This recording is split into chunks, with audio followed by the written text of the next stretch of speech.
I think that this idea of composer intentionality has the potential to reunite music theory with musicology.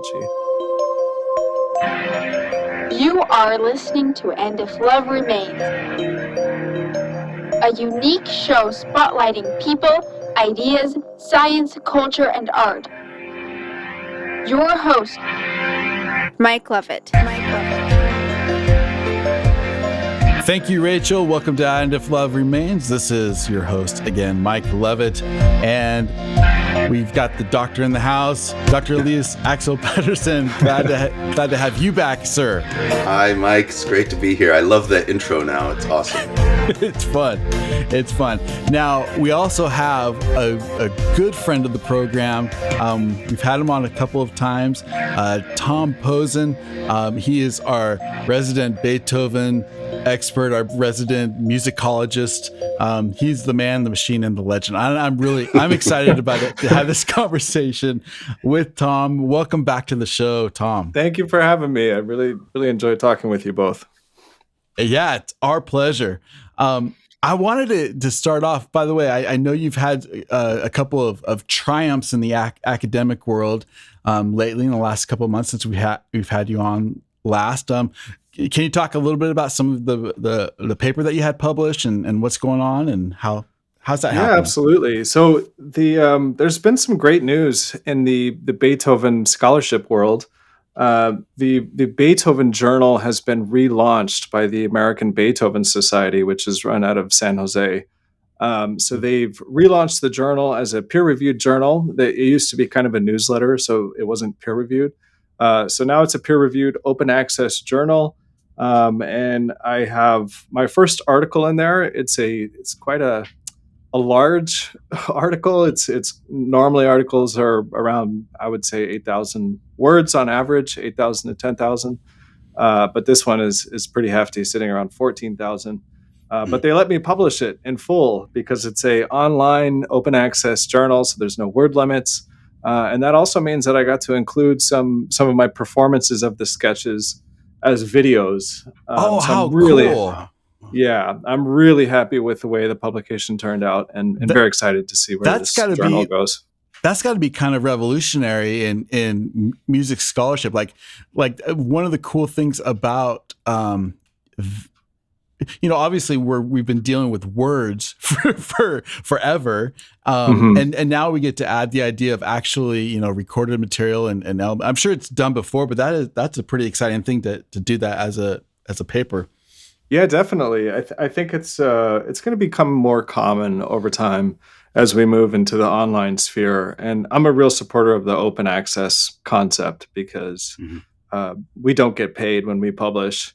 And I'd rather not have some random publishing house get paid instead of me. I'd rather have it just open access. Yeah, so that's nice. Wow, that's cool. So this was scholarship that you've been really working on for a while, and we've had you on before to talk about it.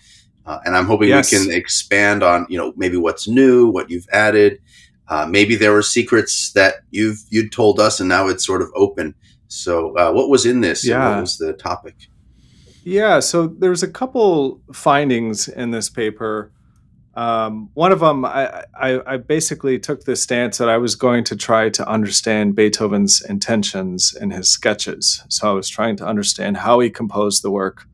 And I came up with several discoveries. I think that he probably modeled his first sketch after a Mozart piano concerto, which is, I think, a pretty big finding, in part because a lot of people talk about the Eroica Symphony as being the turn towards the Romantic era, so to speak, kind of his heroic phase.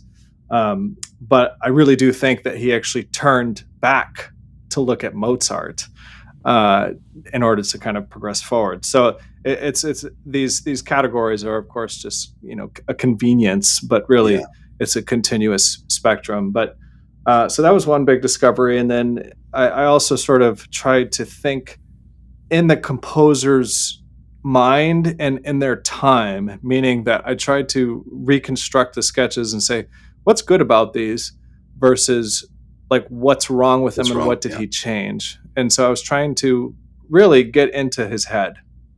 Can I jump in here? Sorry. When you say composer's intentions, let me see if I'm understanding this correctly. And I think, we all teach students ourselves. The three of us teach piano students. And when we ask our students when they're playing a certain piece, we say, well, why did the composer write this note or that note or this dynamic level? And try to get into the composer's head so that they're recreating it. And is that kind of what you're doing, just on a different plane? Yeah, exactly. That's exactly the types of questions that I'm trying to figure out. Why did he write this versus any number of things? Mm-hmm. So I should ask you both, are you comfortable with that idea? Sure. Yeah, I think it's great it's really revealing of who we are inside, and trying to delve into somebody's mind who we don't know, and we don't have any recorded thoughts of them, but it's and it has some assumptions built in. But I'm ready for it. Well, I think when you're talking about I think it's a very complicated idea, because you have Elise and I, we just did an episode on the Baroque period, and specifically, playing the piano to the Baroque period, which is unique because they didn't have pianos as we have them today. And that's just one complication. You add that to the fact of how we've heard these pieces for so long, versus what was in the mind of the composer, 15 seconds before he wrote it on the page. All of those things, it becomes whose music does it become? Right? Tradition is important. So there's maybe two angles we could look at this. I know that we all have performed in some capacity at some point. And so one of the first things is looking at a composer's intentions for performance. And then the other one, which I'd like to spend a little more time on overall today with you both, is trying to understand the composer's intentions in terms of music analysis. So I'm drawing on a couple different philosophers to think about all of these ideas. One of my favorite new philosophers is a person named Randall Dippert. And he talks about composers' intentions for performance. And he made an interesting observation. He said Gluck, I think, used a clarinet in one of his pieces. And the clarinet at the time would have been a very modern, strange-sounding instrument. It would have been a surprise for his listeners. And so the high-level intention of the composer was one in which he wanted to surprise his listeners with a new timbre, say. Yeah. Which is interesting when you think about that in relation to historical performance practice.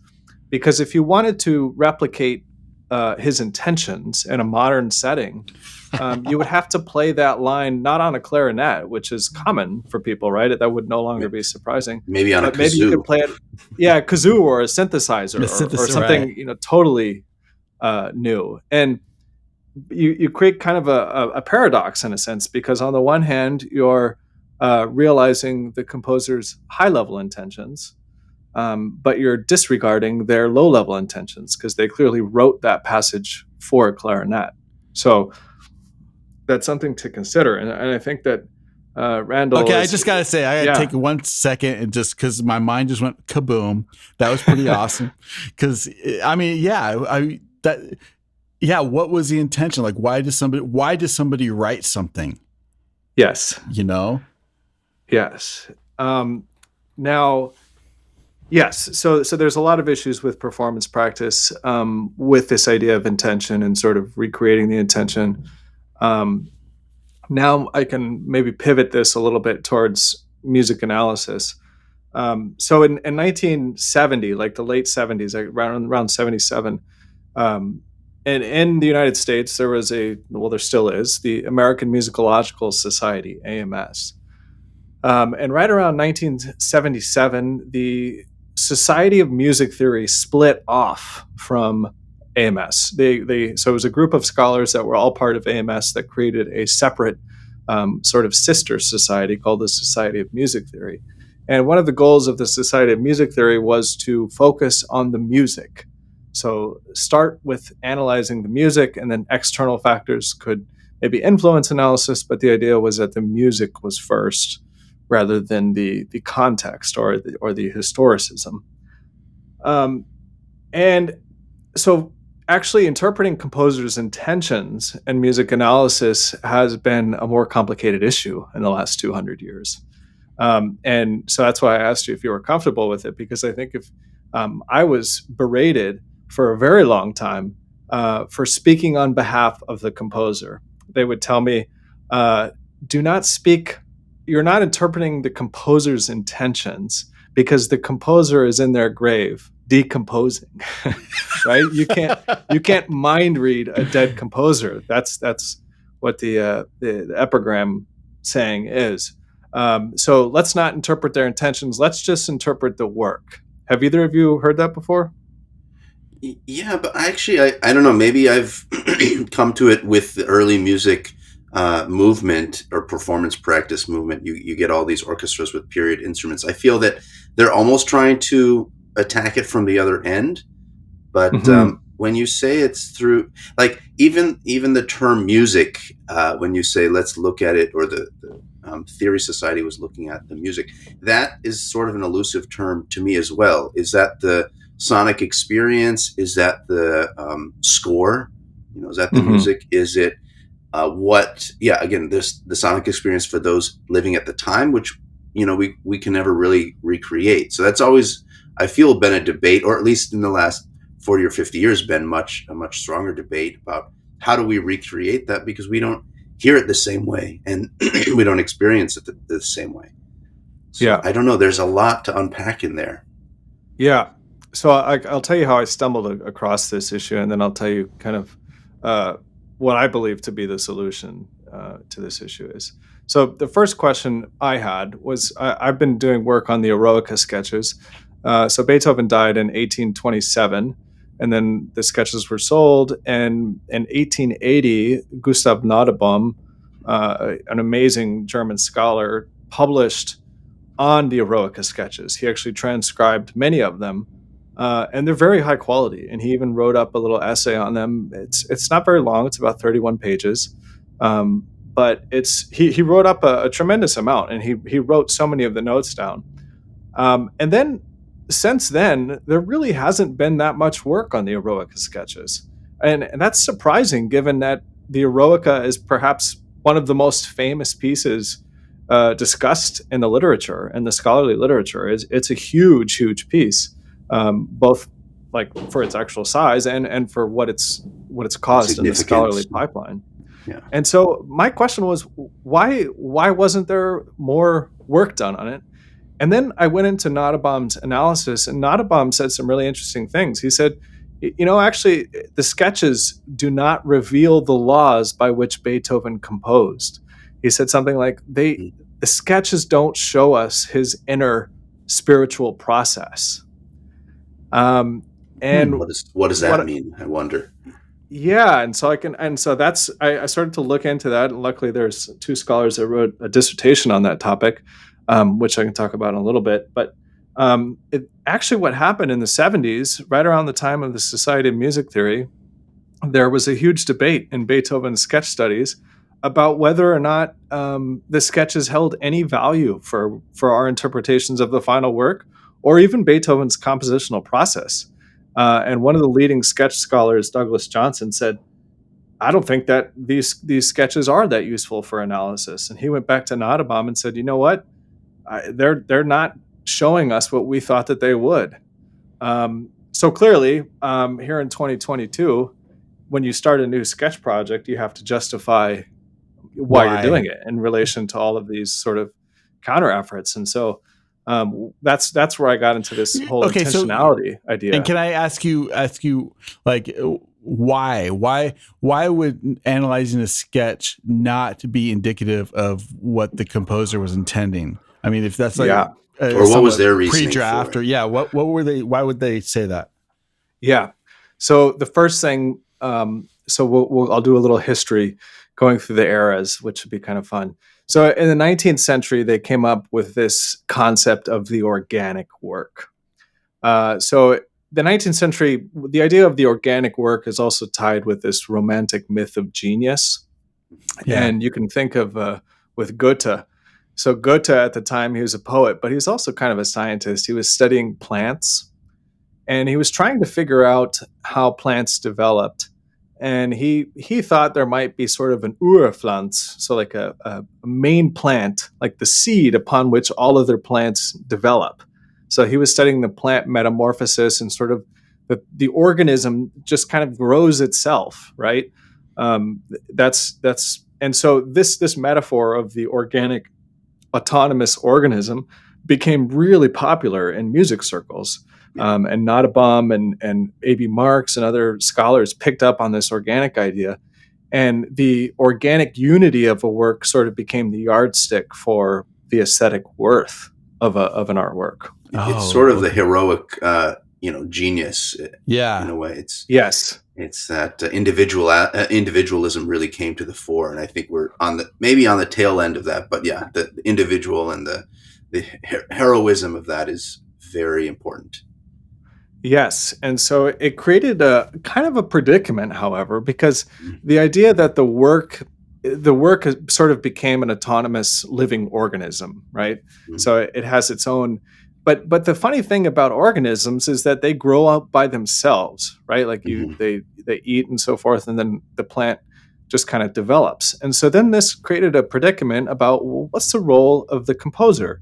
Because if the work is organic, then it must have developed organically, right? It was either the muse, and the composer's nothing more than a conduit, Exactly. And that's exactly how they put it.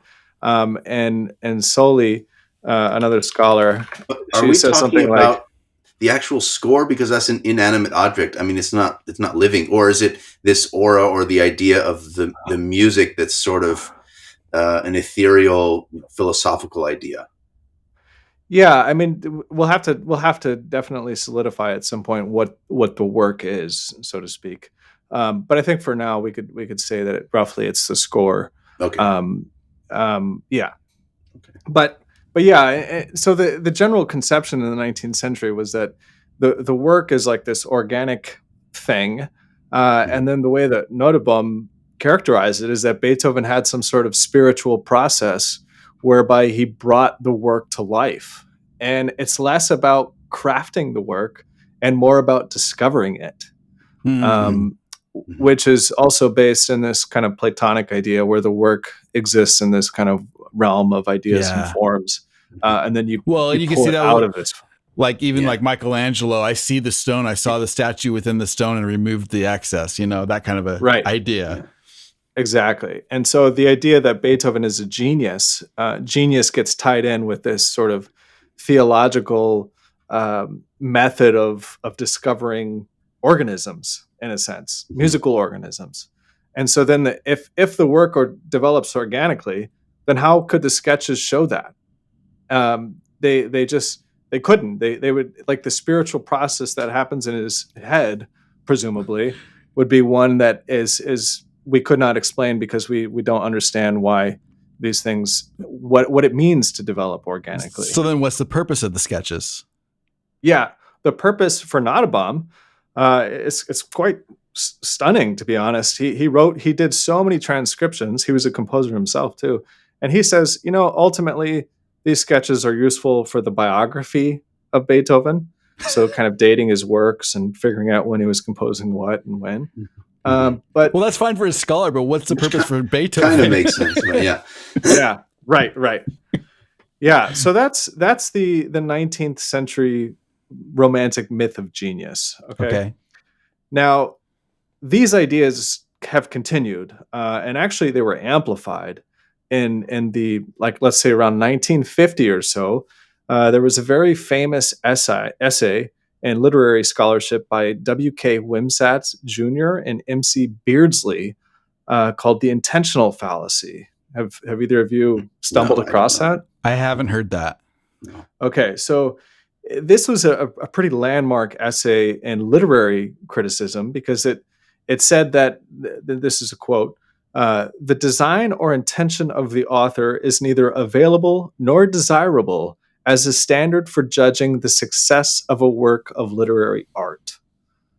So basically, whereas Nottebohm said that Beethoven had some sort of kind of transcendental, almost priestly role in discovering a work, the intentional fallacy idea is that the composer or the author, they're dead, and we don't have access to asking them what their intentions were. Therefore, we should just interpret their work, not what their intentions were.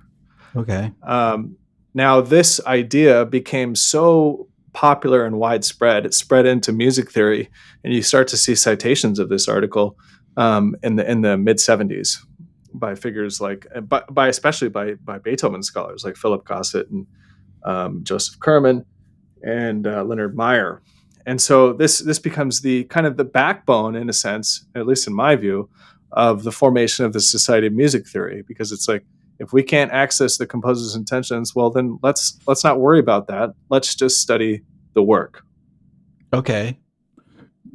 I guess fair enough. I'm just wondering, like, okay, you study the work, and I don't get their end game or the reason for studying the work if it's just to figure something out. Like, in and of itself, it's a self-contained idea. Usually we want to study a work to find out more about it or how to bring that to life. I don't know. It just seems like the theory end goal is a dead end with that in mind. Yeah. Well, yeah, I should say that perspective, the intentional fallacy idea, is still quite dominant, I would say, in the vast majority of music scholarship today, at least in the music theory. I'll tell you how Leonard Meyer put it. He was a huge music scholar. Actually, my advisor, William Kaplan, studied with Leonard Meyer. And so, but Meyer said this, and I'll quote, "The question of the artist's intention intrigues us and will not, no doubt, continue to do so. And will, no doubt, continue to do so. Fortunately, however, knowledge of the composer's intentions is not necessary for critical analysis. It is fortunate because such intentions are virtually impossible to ascertain, either from the music itself or from extra-musical documentation. Even where knowledge exists, its interpretation and reliability is problematic. Knowledge of the composer's intention is unnecessary because a relationship is a relationship, whether it was expressly devised by the composer, resulted from the orderliness of syntactic or stylistic syntax, or in rare instances was the result of chance. And a relationship is a relationship only in the light of some cognitive act, whether conscious, intuitive, learned, or innate." End quote. This is weird to take in, but I want to jump in again. The idea too of whether or not Beethoven is a genius, I think, hinges on this, because it seems like the scholars up until, let's say, the 70s or up until now have said that, I don't know, I feel that if he's a priestly type that's just revealing the work that's already in existence, doesn't that take away from his genius? Doesn't that mean he's just and that's, I think, a scribe? I think that's what I was kind of going to point at, is like that's another step removing the composer. Like you've now not just separated the composer from creating the work because it's an organic work, but now you've removed him from even having an intention to create the work or a say in the work. Right. Or is it trying to say that he is a genius because work doesn't really matter? It's, we always see Beethoven as this hardworking, toiling over things, and we see Mozart as the pinnacle of genius because everything was just in his head and he wrote it down perfectly for the first time, which now we know is not true. I mean, he worked through a lot of things and he struggled, and it was a different language and a different time. But Beethoven we see as also genius coming up with things. But I wonder if this idea of removing the work involved, the sweat and tears, is to elevate him to genius and just say, yeah, he's not immortal. Whereas we want to see that there's work involved. And I think back to that Nottebohm as well with the plants and the growth, this sort of individual hero. Yeah. I think that's a big deal today because we, at least in the last decade or 2 decades, the concept, at least in the States, of a self-made man, or self-made woman, but usually self-made man, I think is such a fallacy that hurts us a lot. There are no self-made people, and that goes back to the Mozart quote too. And I'm sure you're thinking and tying this all in. I'm really curious to delve into that. What Mozart concerto? How is this transitional? Because you're always building greatness on something else. Yeah. So okay. I should say too, Theodor Adorno and Karl Dahlhaus. Are you either of you familiar with them? Yeah. They're big philosophers and music scholars. Anyway, Adorno said something similar. He said, to ask about the composer's intention is to seek a criterion extraneous to the work and almost inaccessible to knowledge. Once the objective logic of the artwork has been set in motion, the individual producing it is reduced to a subordinate executive organ. And Karl Dahlhaus said something similar. That the intentions of the author do not constitute the essence of what a work signifies is hardly disputed anymore. So you can see that they've adopted the intentional fallacy like 100%. Can you make the case that like a work can become bigger than the composer's intention? Like yes, all of absolutely. a sudden it then can, as we analyze it, it becomes more important as more. It's like a paper. The more it's cited, all of a sudden that paper becomes more important. The more Beethoven is building on Mozart, and so all of a sudden that seed, becomes the more important seed, and so the composer without intention has created something maybe great. I'm not sure where I'm going, but that seems to be a possibility. You're getting at something. You're getting at a very important distinction that I'll elaborate on and maybe a little further down the line between meaning and impact. But let's return to that. Okay. Presumably, okay. So in analysis classes, you often hear people say, "To my ears, this passage sounds like X." Have you heard that before? Yes. And then.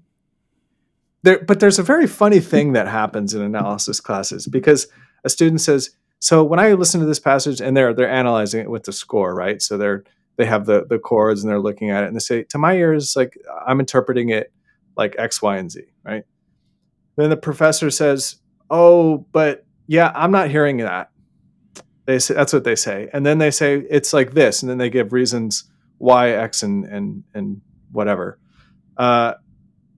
So what's happening in this situation? Because it would seem, from an outsider's perspective, that two people are arguing about their subjective experiences about the music. For sure. Right? How strange, right? In a classroom. But the student doesn't recognize that that's what's happening, actually. And neither does the professor, because the professor is saying, no, actually, there's a better interpretation of this passage, right? Well, yes. I don't know.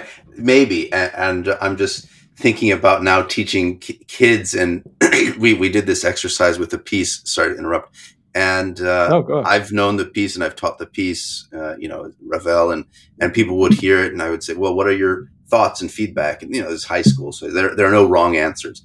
And people will say things that just aren't in my cultural sphere, and it reminds me of this rap song. I was like, well, I never thought of that. Or they said they gave an adjective to it that I thought, I've never thought of it as being portrayed or exemplified in that adjective. And I didn't want to say no, it isn't, and it should be like this. But of course, my experience was that it wasn't that, and there was a better reason. But I tried to see it in their view, and like, oh, okay, I can sort of see that. Yeah, that makes sense.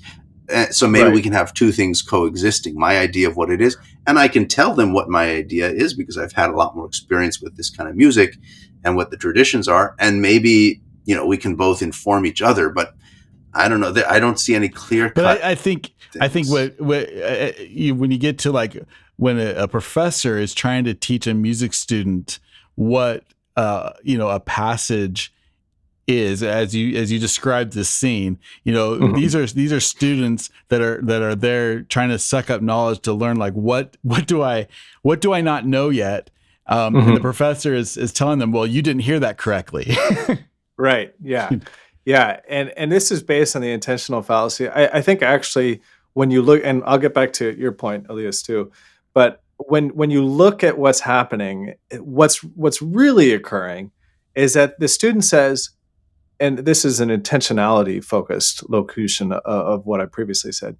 The student says, I interpret Beethoven's intentions to be X and Y for this passage. And then not the Teacher. composer, but the teacher would then say, no, that's unlikely to be what Beethoven's intentions were for these two notes, right? Right. Let's actually make this a little more concrete. So here's the eroica.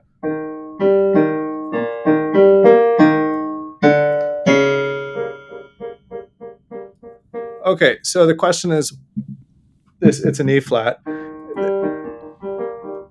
just a big E flat triad, and then he dips down to the C sharp. And the question is, why do you write the C sharp, right? And you could say, well, he just wanted to mix it up, right? Mm-hmm. He just was tired of the E flat major triad. Maybe. Maybe. But what I would say is that Beethoven intended for the listener to imagine at this moment, to imagine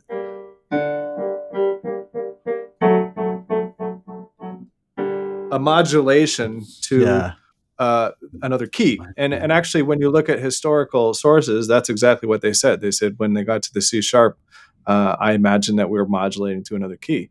Right. And so that's his intention. He wants the listener to be receptive to the idea that all of a sudden, right at the beginning of the theme, that we're in a very unstable place, and we might very well go into another theme or another tonal area. So that's his intentions. But what do you say to the person who says, well, he just wanted to move down because it was because he liked the sound of the C sharp on his piano, right? Who's right? And how do you determine that? Well, I don't know if there are probably other reasons too. And this is where I would say, I don't know if it matters. It is interesting, and maybe it does matter, but can't you have two parallel paths whereby if you're interpreting or performing this work, that does matter, and another where it's like, it doesn't matter, it's just in and of itself, it's like not programmatic, it's absolute music, so it's just beautiful, you know? Yeah, well, I think the way that I was describing it, the first way I described it in absolute technical terms, and that it's like we're using words to describe like modulation and so forth. Mm-hmm. But well, doesn't the modulation also assume that the listener has a cultural awareness of what has happened or what's expected anyway? Like, I don't think some of my students or most of them listening would hear that C sharp and even understand that it could modulate, because that's just not in their vocabulary. Absolutely. Yeah. Absolutely. Yeah. No, that's totally right. And this we could relate it back to literary criticism. when you have a book, a book over time can have its meaning change, right? So let's say the author writes it for a particular audience, and then 30 years later it's interpreted as an expression, like let's say George Orwell's 1984. Right. It's being interpreted as sort of a book, for today. It's interpreted in the light of the pandemic and so forth. But when he wrote it, he wasn't thinking of the pandemic. So it changes its meaning.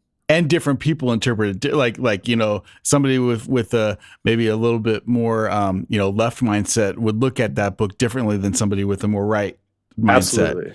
And so all of a sudden it becomes twin and the interpretations. The same person reading it. I read that in high school, and I might read it differently today.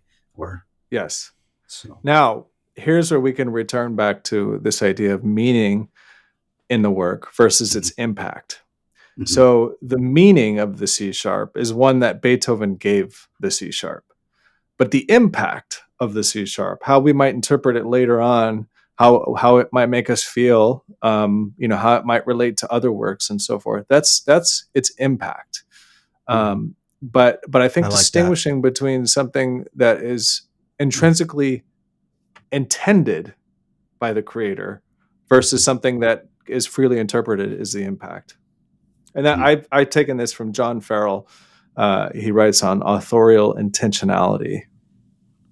Wait, So is your argument that we can find out or figure out what Beethoven's intention was, either through the sketches or through the work that you've done, and are you saying also that that hasn't been done, or it's been attempted and scholars have said there are many reasons and we don't need to worry about them? Well, yeah. So I'll okay. My answer is that I know I it's am like many interpreting. things. I am interpreting Beethoven's intentions. That's what I'm doing. I'm interested in discovering what the historical Beethoven meant when he wrote his music. That's, and I'm very honest about that. So I've written now. Yeah, why go ahead. is that important? Why is it like it may seem obvious, but with all of this background of the intentional fallacy, I think we have to ask the question: why is it important to know the intention of the composer? Yes, that's a very good question. So let me flesh out this and this anti-intentionality idea a little bit further. I think it's important to really. So this is kind of the modernist view that I've described earlier about the work being sort of a stable entity that we can examine without the author or the composer. So you kind of just cut off the author or composer from their work and you just focus on the work. Yeah. Well, that has been kind of extended in postmodernism, and the idea is that there are interpretive communities in a sense. So one interpretive community might interpret the meaning of a work to be something, and another one might interpret it to be something else. And they're both true. That's the idea of postmodernism. There is no stable, singular truth, right? Mm-hmm. Yeah. Now, there are problems with that we'll get to, but perhaps the most salient, and this gets to your question, Elias, why is it important to interpret the meaning? Well, if you want to say, how has the meaning changed? So how are people interpreting it later? How did they view it? You can only know how it changed in reference to its original intended meaning. And there's a very strange thing when we're interpreting artworks, we're interpreting them because we recognize that they were made by humans. That's important. There's a huge distinction. We interpret things when they're made by humans, when they're artifacts, not when they're naturally occurring objects.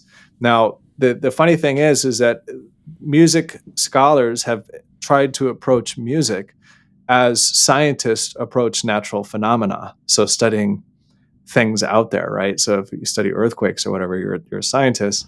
And music scholars thought, well, if we could basically be like music scientists and study the works, then that's what we would do. But the problem is that someone made those works. They're not naturally occurring. And so that requires, therefore, that we interpret the intentions of the person who created it. Mm-hmm. What if we, this is interesting because I hadn't thought of, in the science world, I mean, the natural world, there are just beautiful things that are created, and by, we'll say, natural forces, but even by animals, which are not inanimate objects. I'm thinking natural forces like a waterfall would be beautiful. And do we interpret the waterfall? I don't know. I think some people do, but then they just ascribe it to, well, either God, that kind of idea, or just nature is beautiful. But if we see a cobweb, a really interesting, we'll say, wow, that spider was so artistic or creative, but they're all the same. Right. So we just say, well, all those kinds of species of spiders do that. So it's not that amazing, but it is amazing as a piece of art. Well, and you can take like, sorry, I didn't mean to interrupt. No, go ahead. I was just going to say, that's good. I'm just kind of riffing. It seems to me like it takes a mind to do that. Like, so if I'm looking at, I'm thinking about like one of my favorite movies, The Power of One. And there's a scene in there where they're looking at a waterfall, and the teacher turns to the student and says something to the effect of like, one change can happen, just by one drop, and see what can happen, blah, blah, blah. So all of a sudden that waterfall becomes a symbol of, whatever they're discussing at the time. But on its own, just sitting there, it's just a waterfall. Right. And so it takes a mind to interpret anything. So I can see what you're saying, Tom. Like it takes a mind to create a work. And so that work, like it doesn't happen without some sort of intention. You have to, Yeah. if I understand you correctly, you're saying you have to like know what that is in order to know what it is not, or what it has turned to interpret into. its meaning. Let me give you another example that's not music. So, and this is I found to be a really helpful example to describe something called functional analysis. This is by Robert Cummins. He's another philosopher. So he creates this example. So there's two people, X and Y, and the person X asks person Y, and they're looking at a sundial, and the person says, "Why is the gnomum put there? Like what?" Not, they say, "What? Why is the gnomum there? Like what is that for?" The gnomum is the part that kind of it's perpendicular to the base. Yeah. And so the person Y says, "Well, the gnomum is there to project a shadow so that we can tell time," right? So that's at its most basic a functional analysis. So we say, why is X there? If we can explain the function of X, then we satisfy the explanation, right? So that's what functional analysis is broadly, and we do that in music all the time. Why is this note here? And then we describe the function of it. The purpose of the leading tone is to lead to the tonic, for example. Exactly. Well, hang on. So wait, is there another interpretation, a non-functional? Is that where you're going? Or is that just the show? Yeah. So where I'm going ultimately is that functional analysis is incredibly useful. But funnily enough, you also see function. I don't know how funny it is, but you see functional analysis in biology and medicine. So, for example, why is the heart there? Well, the heart pumps blood to the extremities of the body, right?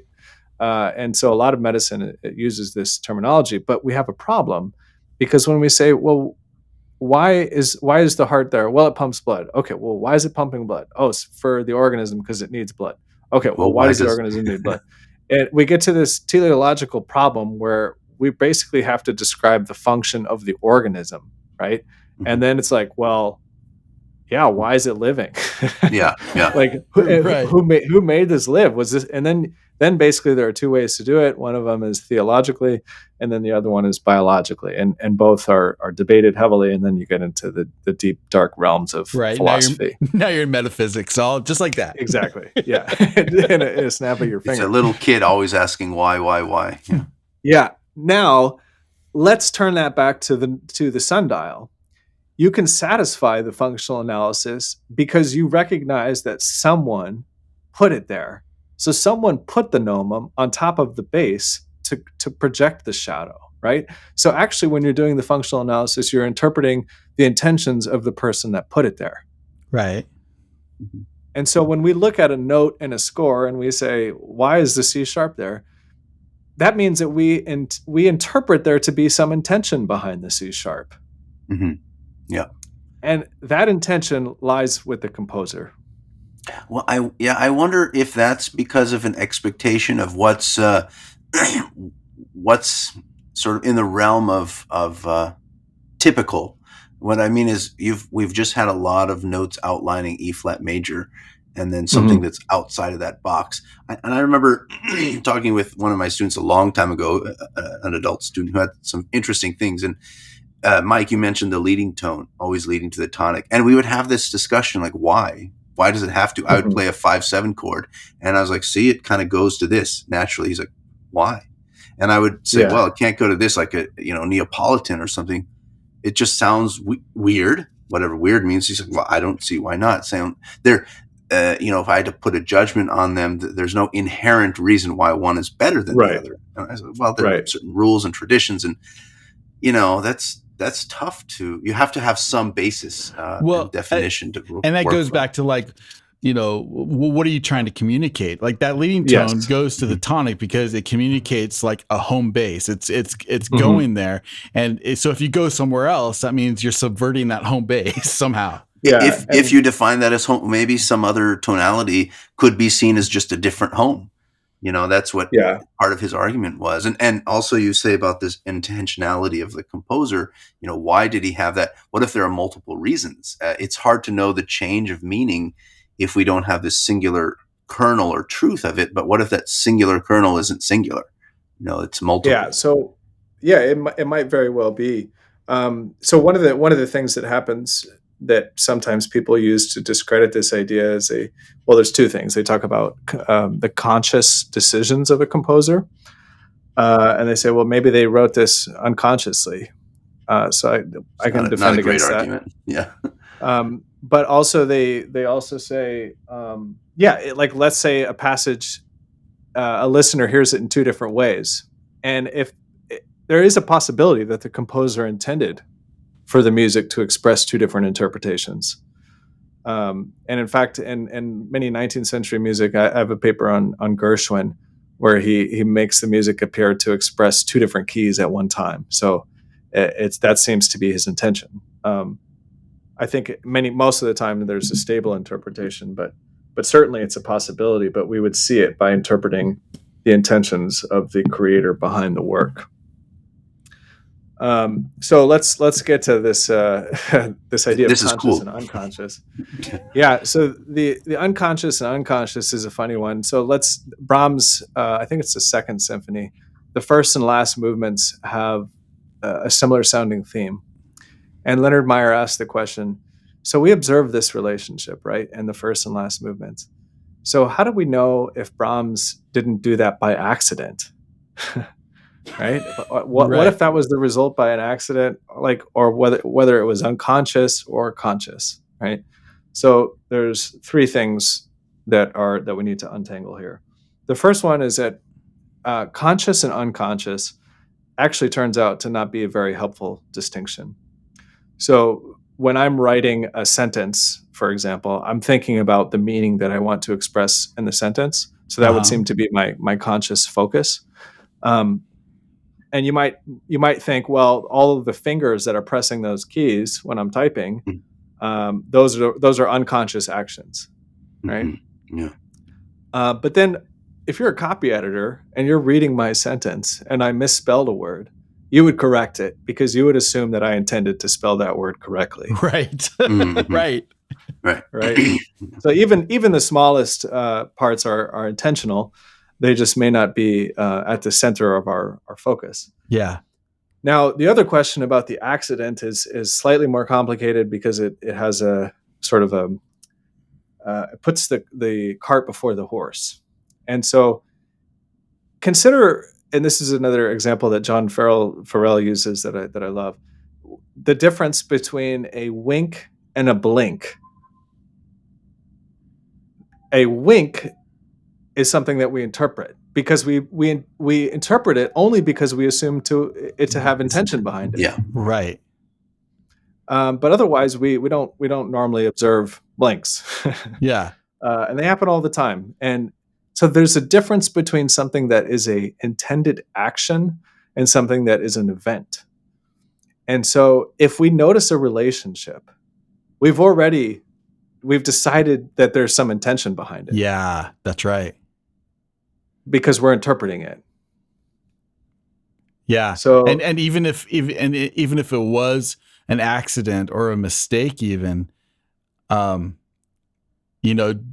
in itself becomes intentional because he left it there. Like there's a reason he left it there. Well, is that maybe the third piece is even if it wasn't an accident, it's not like he was improvising. Listen to it again. Yeah, exactly. He left it there. No, that's it. I found a very extraordinary letter from Beethoven to Breitkopf and Hartel, which is the publishing company. And Beethoven used to correct all of his works, and his corrections are absolutely remarkable because he corrects the smallest of notes. And apparently there was a quarrel about a 30-second note in the second movement of his opus, opus 127, the Adagio, second variation, measure 10. There's a 30-second note in there. And he writes an entire page on why he wrote this 30-second note. It is unbelievable. And he explains insane. Yeah. That's awesome. And it's so cool. It's the same explanation that I kind of was alluding to earlier with, if I type a word wrong and then correct it, habitual actions were usually the result of some prior conscious action, right? So they become habitual over time. So probably when Beethoven was composing that note, he didn't think through that whole explanation. Like, that's highly doubtful. But if we asked him, why did you write this? Well, he could give you a very, very precise technical explanation for why he wrote that note. Now, was it because the publisher was trying to take it out, or asking, why did you put this, and is this what you meant, and then he had to defend it, or what was the? Yeah. So basically, some musicians were performing, and they said, "Did he write a D flat or a C?" Oh, and it turns out if you interpret the C, the harmony doesn't change, and if you interpret a D flat, the harmony changes very subtly. And in his letter, Beethoven says, it's a D flat because I intended, for the harmony to change, because if I did this other thing, it would destroy the melody and blah, blah, blah.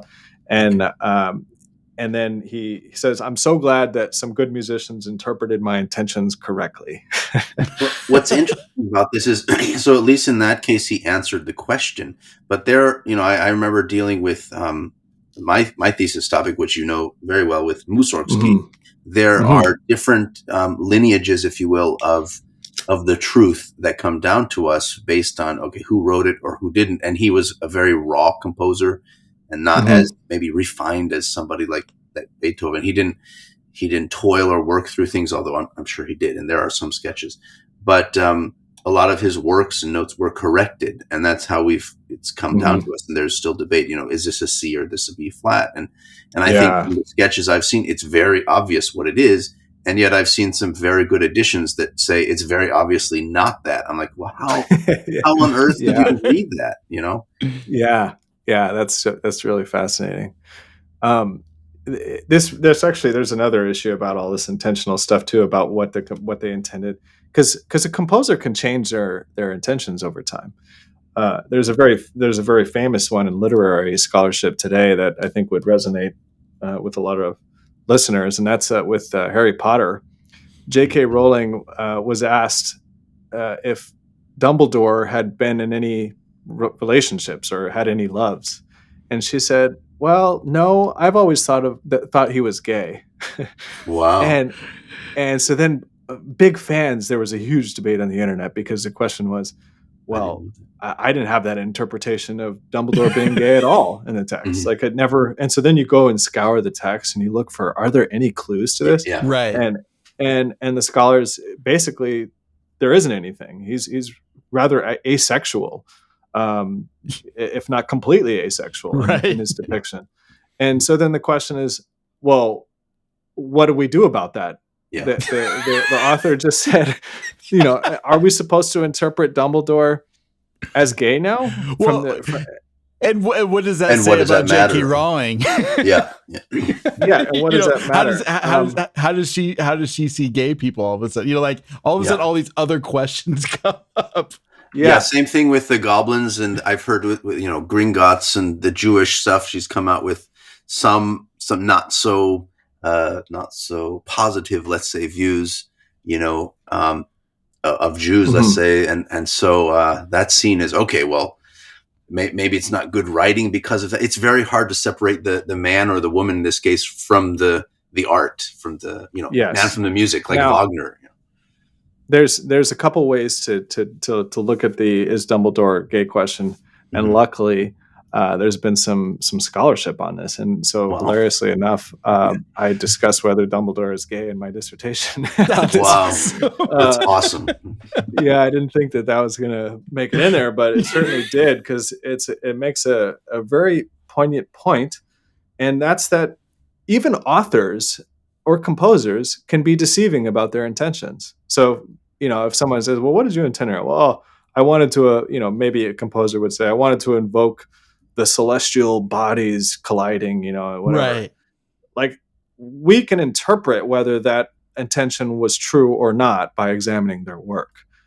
So their intentions are revealed in their work. And so it gets pretty philosophical and complicated. Wait, are you saying that they would say that and it's actually not what their intention was? They're just saying that as sort of well, yeah, gaslight? I think you can see that all the time. You can see that, like, I think about Star Wars, how many interviews has George Lucas said that, this or that, the other thing, and they're completely the opposite of what ends up happening. It's oh yeah, Star Wars was all thought out in my mind from the beginning. Oh, it was just a one shot, takeoff. And I think we've kind of come to a full story of what that actually looked like. But over time, that story has changed so much. That might just be for the show of it and to create hype. So, and why wouldn't a composer do the same thing? Yeah, absolutely. But I think, basically the conclusion of the article. Well, another example, like if someone said, imagine if J.K. Rowling, and this is what this writer says, Irwin 2015. Says, what if, or I've always thought of Hermione as a vampire, right? And then it's like, wait, I didn't see any vampire text. But if you're a person who's obsessed with vampires, or let's just say you really like vampires, for those listeners that are vampire lovers, you might really like that interpretation, right? So aesthetically, that's pleasing to you, and so you might adopt that interpretation, but we could argue that that's not in the meaning of the text. So the impact of the work is one in which you prefer to see Hermione as a vampire. That's fine, but that's not what the author intended when they wrote the work. Okay. But either one of those, Hermione being a vampire or Dumbledore being gay or not, those will affect the interpreters, the readers. Yes. And one of them, J.K. Rowling has mentioned nothing about because it wasn't even in her, on her radar. And the other she did mention, and we don't know if it's true or false. And I wonder if it matters. Yeah. So, well, the funny thing, this author who's writing on J.K. Rowling and basically looking into whether her intentions are true or not, they say this, quote, "To remove any doubts, Rowling could make public her notes and backstory, writings that clearly show that she had intended Dumbledore to be gay while she was writing. If she did, that would firmly establish for the actual intentionalist that Dumbledore is gay. It would be paranoid at that point to suggest that she forged the notes and backstories." And I just love that quote, because it's basically like, if we have access to J.K. Rowling's planning materials, then we'll really understand her intentions. And voila, we have access to Beethoven's planning notes. Exactly. But exactly. with the J.K. Rowling example, I mean, now it's so easy to fabricate something. She could create something and say, "Oh, I wrote these a long time before." And would that matter if? Because just hearing whether Dumbledore, it's like when you're in a courtroom and you say something and then somebody says, "I object," and okay, I retract my statement. It's like, yeah, but the jury's already heard it, so it doesn't matter if it's on the public record or not. It's in their minds. Yeah, so clearly, I think intentionality actually is so intrinsically human. It's unbelievable. We interpret one another's intentions at all times, every day, all the time. Mm-hmm. And we're effectively mind reading one another. Mm-hmm. And we have to do that to have a socially cohesive system. Right. Now, we may interpret someone's intentions incorrectly, but we should still try to interpret their intentions correctly. And so that requires a firm knowledge of the context and so forth. Mm-hmm. And so this leads me to maybe the final point in interpreting the sketches of Beethoven. One of the questions that I pose is, well, okay, if you want to interpret these sketches and you want to understand his intentions, shouldn't you use a historically informed theory? Right. So what would that be? Could you define that? And then the theory that he would have been privy to, let's say. Okay. So something like to interpret the C sharp in relation to how he would have expressed it, because the way he would have expressed it, he would have said, the C sharp has a 7/5 figure on it, and then when it resolves to the D, it has a 6/4 figure, but then that gets 5/3 and then abandoned. Okay. So he would describe it with a figured bass and kind of a basso fundamental, right? Mm-hmm. So this raises a serious question, because I interpreted the sketches with the theory of formal functions, which William Kaplan wrote in his treatise in 1998. Right.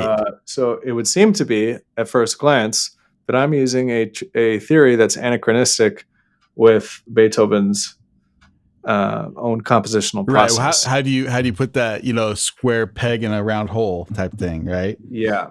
So where that's led me ultimately is to basically connect the theory of formal functions to Beethoven's pedagogy. So in the moment, I'm reconstructing how he would have learned how to compose, and connecting it through a long lineage of treatises from the 18th century on thorough bass and partimento, and Wow. luckily that scholarship is really taking off right now. So there's a lot of good stuff. So anyway, I'm connecting all of that to the theory of formal functions, and I think it's sort of the missing link to understand Beethoven's compositional process. So can maybe try to re-say that? So Yeah. what you're trying to do is, for example, Bach, he would have known counterpoint and would have used the ideas of counterpoint to create kind of his ideas of fugue, and his compositional ideas was informed by counterpoint that turned kind of more into figured bass. And so you're using functional theory to say, okay, well, let me back up. So you're saying that Beethoven used this figured bass to inform what we now see as functional theory. Is that close? Yeah. Okay. Yeah. It's this. This is definitely the most technical part, I would say, of my dissertation project. I feel like it's funny. I'm just getting to it now. I have the end part. I'm because I think I was quite successful actually in interpreting Beethoven's intentions. They might very well be wrong, and I'm open to better interpretations. And I'm okay with that. As soon as you adopt composer intentionality, you adopt the fact that you might be wrong. Whereas if you don't adopt composer intentionality, then it's just, you can just say, oh, well, that's how I heard it.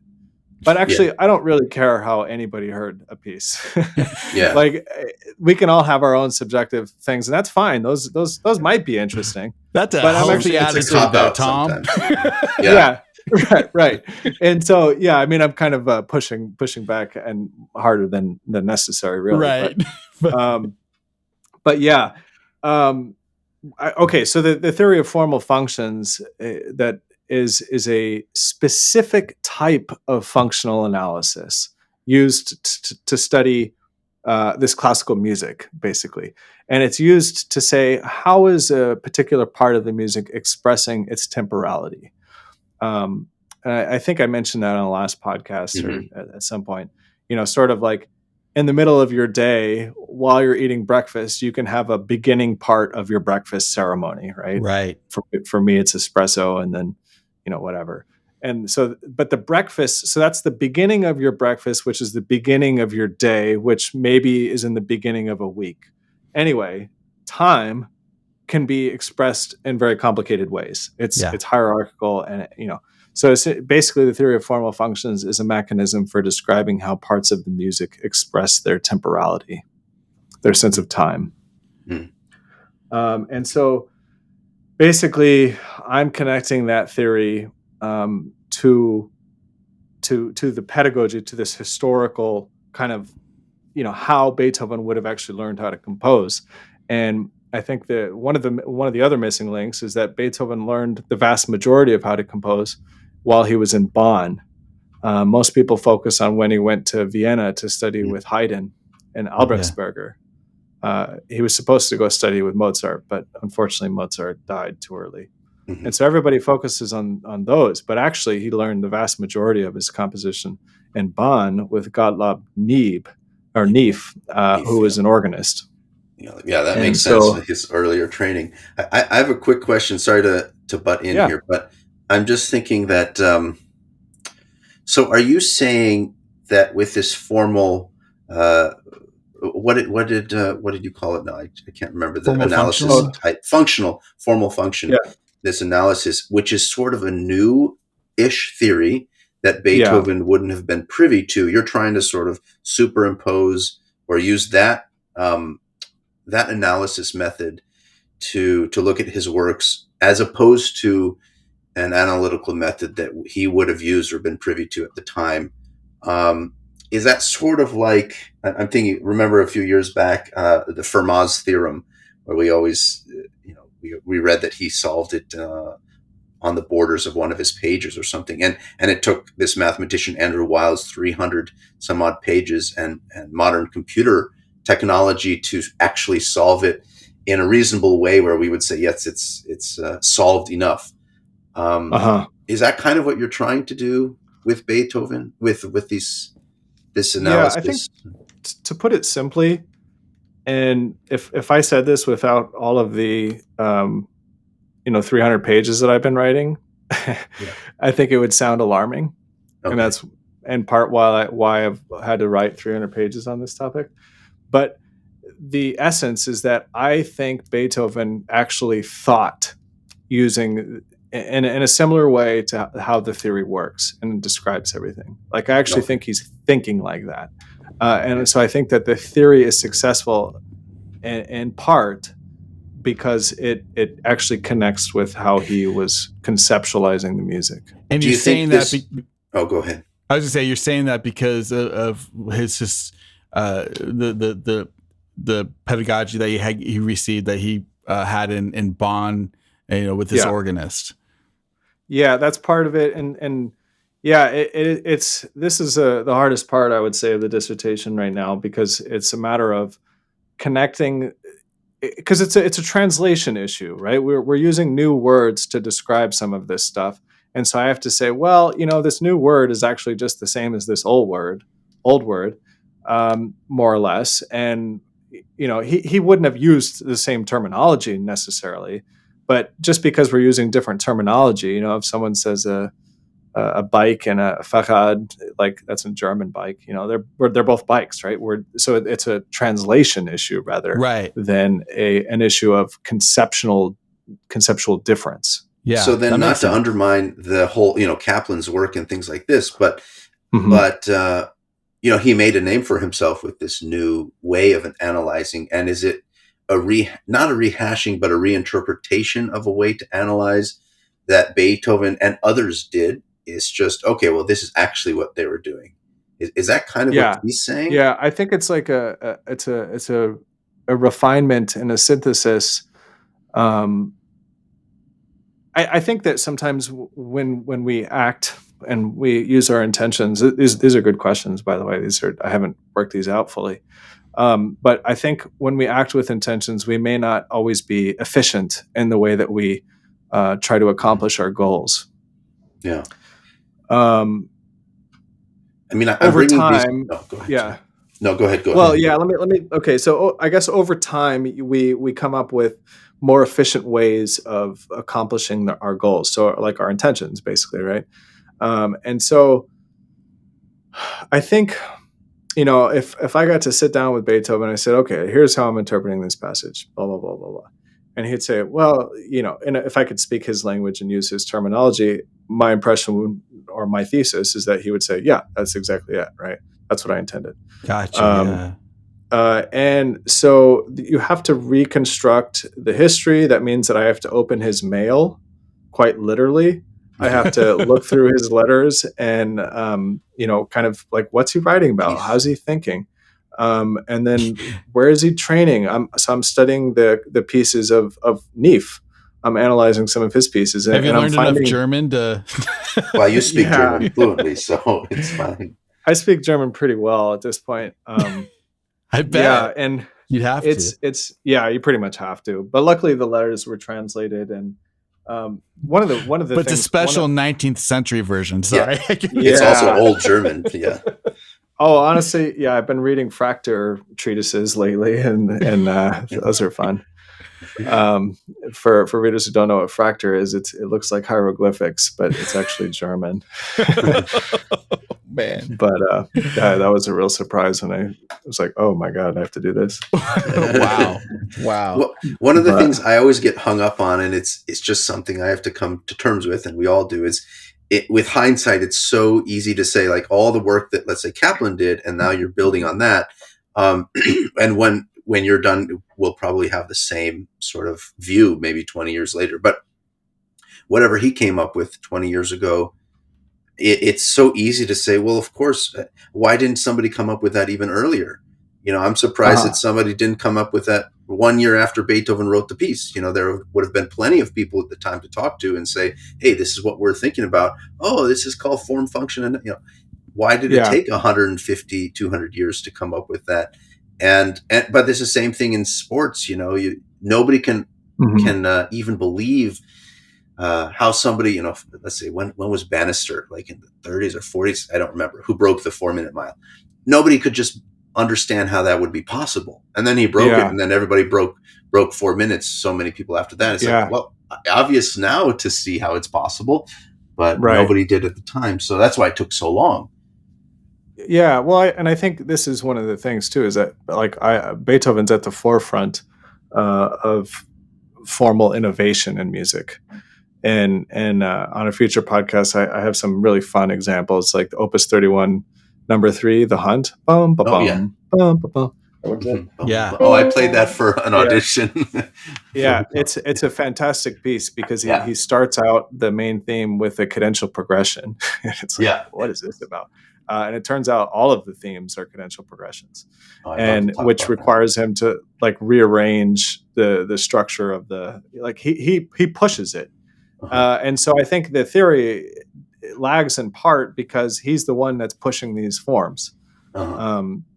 Now, I will say too, though, that like in my studying of physics, like when you think about Einstein's relativity, for example, like why you think of him coming up with relativity, but relativity is built on the Lorentz transformations and other like a long lineage of physics, right? So you get to this point, and then you ask a question at that point that takes you into the solution. That's how I see it, at least. And so I think and Kaplan's very clear. The theory builds on Erwin Ratz, who builds on Schoenberg, and Schoenberg's coming out of Vienna and a long tradition there. And so there's a lot of stuff. Now, the problem is that over time, all these theories develop various, I don't know, I'll call them baggage.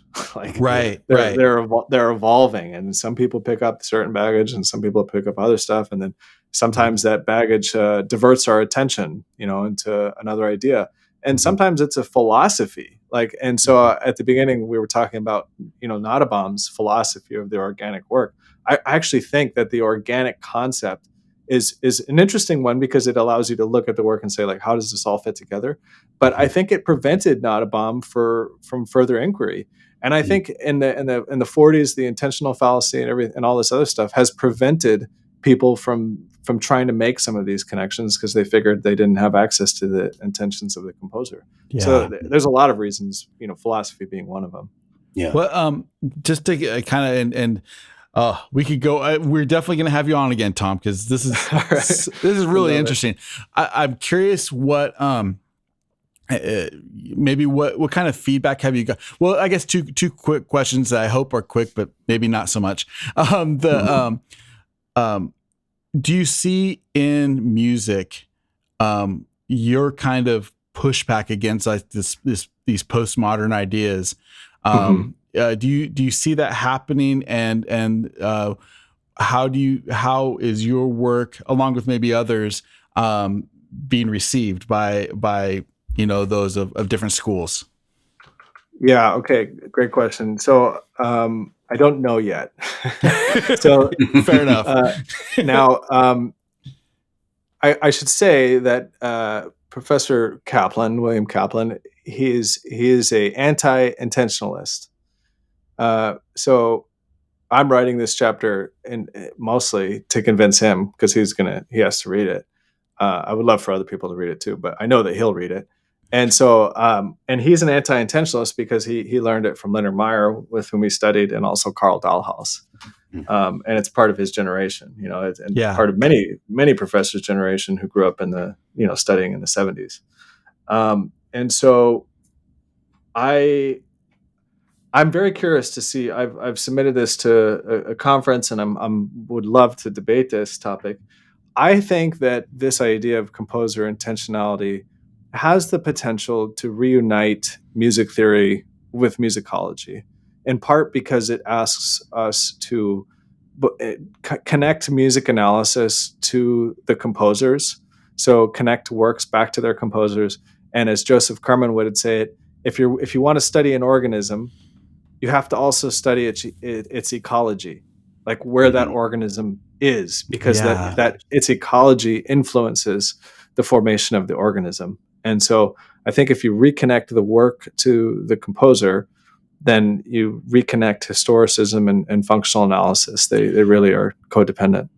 I wonder too, and I'm not going to throw theorists under the bus because you are a music theorist, and but you're also a concert pianist, and we all perform and we all teach. And I've always told my students, theory is important to learn. I happen to really love theory, and I excelled at that. But I feel that maybe the field in and of itself has veered away from the practical or pragmatic things of how does this theory influence performance, and maybe this is a way to draw them back together again. Because I find that music theorists almost purposefully shun, like, no, I'm not going to be a performer. I'm not. And so I've known some theorists that are good performers. You're probably the best pianist I've ever known who went into theory, and that's actually really, it's a very good attribute that you have that I think will help you, in the theory world, kind of bridge the two worlds. But maybe this is a way to go back into, the theory has an applicable reason for existing. It's not just in and of itself, this is dry, this is boring, only a few people ever want to read this stuff. It's good for performers to say, no, this actually will influence and inform. But the other thing is, I feel that we've been doing that as performers with our students, at least, always saying, hey, you have to study theory. Why? I don't have to learn about chords. Let me just play it by ear. It's like, no, because there's some reason to it, and it informs how you play it. If you know that this 5/7 chord is going to a 1, oh, it went to a 6, oh, deceptive, oh, you have to change your interpretation. It's important to know the theory, and so I feel that we've been doing this forever. Maybe theorists are coming around to that. I don't know. Well, it's complicated. I would say there's a lot of different theory sects. Sect, not sects. And so, there's a lot of different, there are performance practice focused theorists, I would say. But I will say that in what I know now, through the last intense study, I haven't been practicing much, but how I wish I knew that when I was performing the Beethoven sonatas during my master's. Like I just would have learned things so much faster. I would have memorized them more easily. Everything would just have been easier. Because I understand the patterns in a way now that I just didn't then. Right. It seems obvious to you now where before you were doing it by rote almost in a way. Yeah. I mean, to the best of my theoretical ability at the time. Sure. But that's a good point, Elias. I think ultimately, I would love for my work to be appealing to philosophers, music theorists, but also people who say, I really love how Beethoven composed, and I'd like to learn how to do that. Yeah. That's cool. And then also performers. Yeah. That's awesome. Well, Tom, thank you for your time. This has been just a joy. And like I said, we've got to do it again. This was a blast, and I always feel wonderful. I feel like I got a master class in theory, and I appreciate your teaching, man. It's great. Oh, well, thanks for listening. It's been a pleasure as always. Would love to come back. Fantastic. Elias, thank you again, my friend. This has been great. Yeah. I love pushing. I know you, Tom, well, and it's great to keep pushing. Maybe you're like, gosh, stop asking, No, I love it. We're friends. I think you gave me my conclusion chapter just now. Good. So thanks. Good. No, it's great. And I still have stuff to go through in my mind after. I think I'm going to listen to this later and come up with some, like, okay, what do I really think about the world? No, I love these sessions. This is definitely one of those episodes that I think we'll go back to and get more from again. So yeah, thanks again. All right. Thanks, You guys, thanks for listening. This is Mike Levitt with Dr. Elias Pedersen, Tom Posen, and you've been listening to And If Love Remains. You are listening to And If Love Remains.